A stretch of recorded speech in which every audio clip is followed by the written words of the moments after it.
Yes. So, actually ano naman 'to, hindi natin kinokontra yung proposal ni, Congressman Sandro. So, gusto lang nating linawin baka kasi iniisip ng iba na as if there is no existing laws that we have, pertaining to any violations committed, during road rage. So, gusto lang nating ipaliwanag na, prior to this, meron na rin tayong mga umiiral na batas. So, na nakapaloob yung mga yung itong tungkol sa mga nangyayari during road rage. So, gaya ng sinabi natin kanina, so when you talk about road rage, so 'di ba meron yang merong tinatawag nating merong nangyari na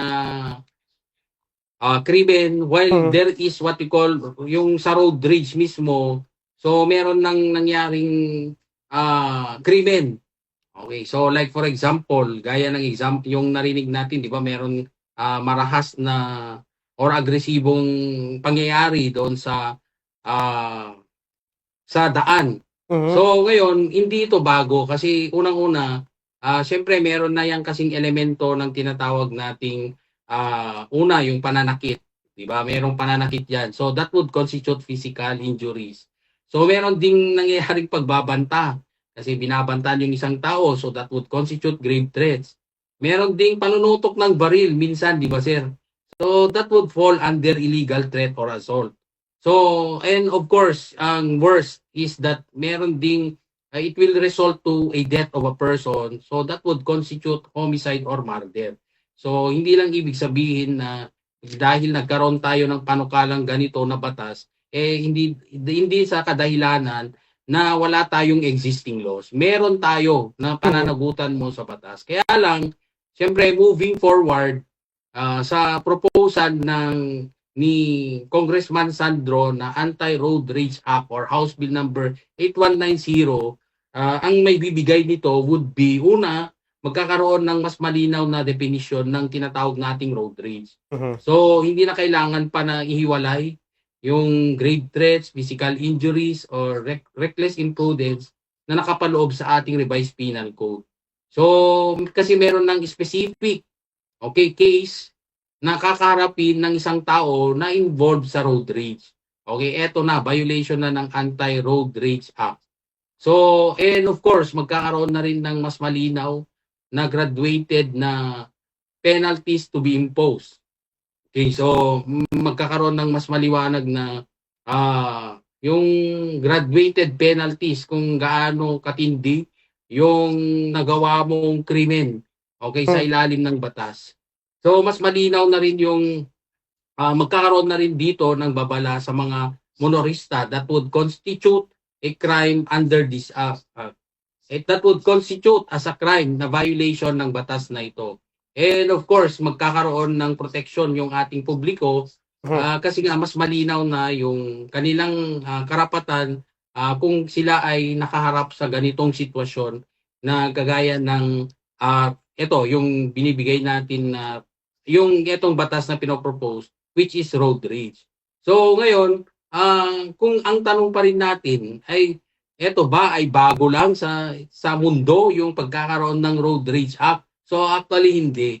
So there are also similar cases in other countries. So hindi lang tayo yung pakakala natin, 'di ba? Meron kasing bulong-bulungan. I know but I know this is still a hearsay kasi nga hindi rin natin napanood din lang natin sa isang media network tungkol sa nangyari sa isang presidential son with the governor, okay, na nagkaroon sila ng road rage nga dito sa Luzon Expressway, so North Luzon Expressway. So ngayon, yan lang ba yung dahilan? Ay yun bang nangyari na yon ang pinaka bottom line ng pag-create ng proposed bill na to. So does it mean as well na tayo yung pinakauna sa mundo na magkaroon ng Anti-Road Rage Act? So ang gusto lang nating linawin, hindi po, kasi Mhm. we actually have it already with other countries. So meron na rin sila diyan sa, like for example, meron na rin diyan sa Australia na in case of this similar case of road rage, pwede ka ring makulong up to 5 years. And of course, meron na silang multa and to include yung license disqualification. So, kagaya din sa Singapore, meron din ganyan, okay?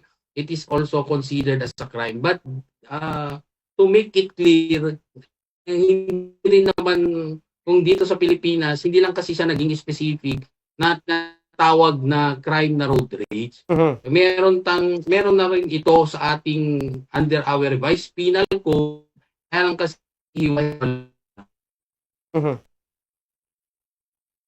Okay, so may mga particular provisions sa ating tawag ito sa ating revised penal code kung ikaw ay nanakit. So merong section 'yan. And kung ikaw ay nakapatay, meron ding particular section 'yan. And meron ding mga like for example, may baril kang ginamit, nakapaloob din sa 10591. So parang iwa-hiwalay kasi. So dito sa Anti-Road Rage Act, kung 'yan ay nangyari doon sa road, sa yung rage na yon nangyari sa road. Okay, so in simplest term, kung nangyari yan sa road, yung rage, okay, yung gulo na yan, yung marahas or agresibo or mapanganib na kilos ng isang driver na kapwa mo motorista, so hindi ka natitingin pa sa revised penal code, hindi ka natitingin kung meron bang ginamit na baril dyan, titingin ka pa sa 10591 or that would constitute traffic violation, titingin ka sa 4136, hindi na doon titingin, kundi dito na lang sa Anti-Road Rage Act bilang isang batas. Okay, so yun lang yung nakita natin na disadvantage of this law. But then, yun nga yung sinabi natin, ulitin natin, hindi siya bago, hindi rin siya nangunguna sa mundo dahil nga meron lang nangyaring insidente kaya it brought to the attention of our beloved congressman.